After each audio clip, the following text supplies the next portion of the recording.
as one of the most heavily fortified areas in the world. North Korea is a notoriously autocratic regime and has no official diplomatic relations with the US. Tensions between the two countries have been rising in recent years due to Pyongyang ramping up its nuclear and missile programs. But you might remember the last high-profile visit of US citizen to enter North Korea from the demarcation line. Of course, it was 2019, Donald Trump becoming the first sitting US leader to set foot in North Korea. Mr. Trump and North Korea's leader Kim Jong-un shook hands for about a minute before returning to the south to hold a short conversation. CNN's Will Ripley joins me now live from near the Korean demilitarized zone. Good to see you, Will. I know you've reported from this location many times, I think the last time in 2018. Tell us about the scene you're seeing there today and how this crossing by this soldier may have actually happened.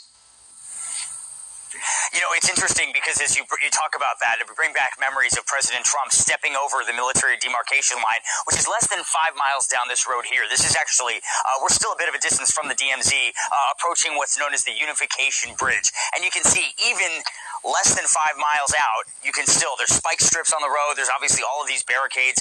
Basically, they do not want people getting close to the demilitarized zone unless they are authorized to do so. Now, tour groups, they're suspended for the time being. They were allowed in, but there's a lot of protocol, a lot of security checks that you have to go through. And but in fact, if indeed it was at Panmunjom where this whole incident happened, then this young U.S. Army private, 23-year-old Travis King, may have actually stepped across in relatively the same way that President Trump stepped across when he went with Kim Jong-un, which is just kind of, you know, we don't know if there's video that will ever be released that would show it. Obviously, it was probably caught on multiple security cameras given the sensitivity of this location, but whether or not that will ever see the light of day, we don't know. What we also don't know, Christina, is exactly how long Mr. King is going to be in North Korean custody. Pretty complicated situation considering the two sides have not had any official lines of communication for a very long time. That is true. And as we talk about President Trump, we see those images, Will. I mean, we're so familiar now with that scene playing out as it did historically in 2019. I just wonder, from your perspective, if you feel that that moment has in some way normalized the act of crossing the demarcation line and also the reality that this is actually still an active war zone. Absolutely. I don't know if it's normalized it. I mean, as far as we know, this hasn't happened. Certainly a U.S. service member hasn't actually gone into North Korea as a defector in more than 40 years. The last time was in 1982. But there have been a number of other U.S. citizens who've crossed illegally into the north, but they did not do it necessarily at Panmunjom.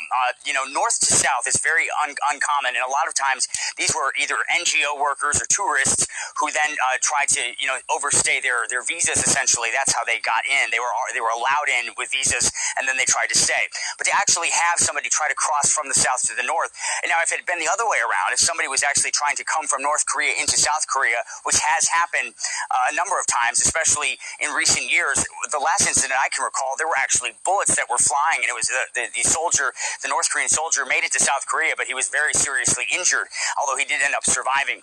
In this case, no shots were fired, but this young man, if he thought that it would be just something that he could do, he could just cross into North Korea, and all of a sudden, you know, he's there. Whether he gave much thought to it, considering that he spent almost 50 days in detention here in South Korea, he knew he was facing military disciplinary action back in the United States. But now, you know, the North Koreans could very likely still be quarantining him because they have huge fears inside that country about COVID-19. Most of the population hasn't been vaccinated. They did have some major outbreaks of what is believed to be the virus during the pandemic, much later than the rest of the world, but they don't have crowd immunity to that. So they might suspect that this young man was sent by the United States to bring COVID-19, so they might have him under quarantine for a time period. Then they're going to question him.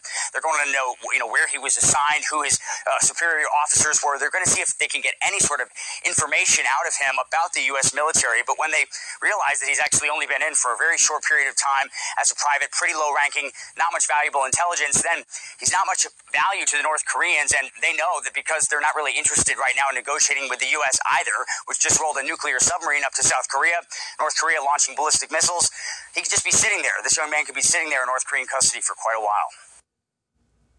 Yeah.